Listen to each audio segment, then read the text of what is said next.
washing out here in middle Georgia.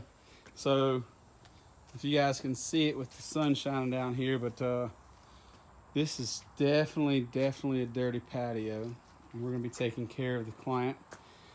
Also, this table right here, a little bit of patio furniture. I think that's just a little dirty.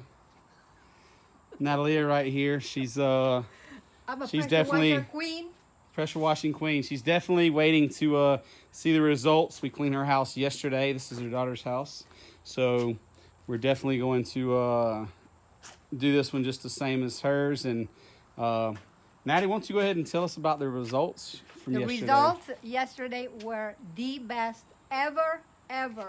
Even you surpass yourself, and I'm not joking. And we've cleaned her house a few different times. We've done her roof, That's right. patio a few times. We've cleaned her restaurant that she just sold. We've cleaned that quite a few times as well.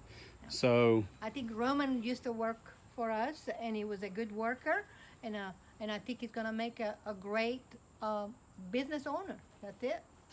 all right, thank you so much, Natty. All right, guys, as you can see, we are good to go, finished, and she is happy.